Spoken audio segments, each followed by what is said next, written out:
Դեկտեմբերի 31-ին Երևանում արձանագրվել է հերթական աղմկարույց հրազենային միջադեպը։ Երեկոյան ժամը 19:00-ի սահմաններում Հայաստանի Հանրապետության ներքին գործերի նախարարության ոստիկանության ստորաբաժանումները օպերատիվ տեղեկություն են ստացել, որ Արաբկիր վարչական շրջանում Կոմիտասի պողոտայի 44 հասցեում հնչել են կրակոցներ եւ կա վիրավոր քաղաքացի։ Դեպքի վայր մեկնած իրավապահները պարզել են, որ մինչ նրան ժամանումը հրազենային վնասված ստացած անձը տեղափոխվել է հիվանդանոց։ Տարածքում հայտնաբերվել է ռուսական համարանիշներով Toyota Land Cruiser մակնիշի ավտոմեքենա։ Ավտոմեքենայի վարորդի դռան հատվածում նկատվել են բազմաթիվ կրակոցի հետքեր, ինչպես նաև արյան նմանվող հետքեր։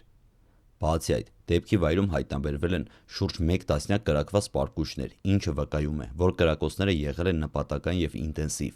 Դեպքի մասին տեղեկությունը փոխանցվել է Հայաստանի Հանրապետության քննչական կոմիտե եւ Արաբկիրի քննչական բաժնում նախաձեռնվել է քրեական վարույթ սպանության փորձի հատկանիշներով։ Այս պահին քննիչները պարզում են ինչպես ավտոմեքենայի սեփականատիրոջ, այնպես էլ վիրավոր ինքնությունը, ինչպես նաև միջադեպի հնարավոր հանգամանքներն ու շարժառիթները։ Լրատվամիջոցների հրապարակած տվյալների համաձայն վիրավորը քրեական շրջանակներում հայտնի Չաղ Ռուստամ մականունով Ռուստամ Ստեփանյանի հայրն է։ Հիշեցնենք, որ Ռուստամ Ստեփանյանը ներկայումս գտնվում է կալանքի տակ։ Նա մեղադրվում է քրեական հեղինակություն Սերգեյ Գրիգորյանի, առավել հայտնի Ֆազ մականունով անձի սպանությունը կազմակերպելու համար։ Ֆազի սպանության գործը վերջին տարիներին համարվում է քրեական աշխարհի ամենախոշոր ու քննարկվող գործերից մեկը, որի շրջանակում իրավապահ մարմինները բացահայտել են մի շարք ծանր հանգամանքներ։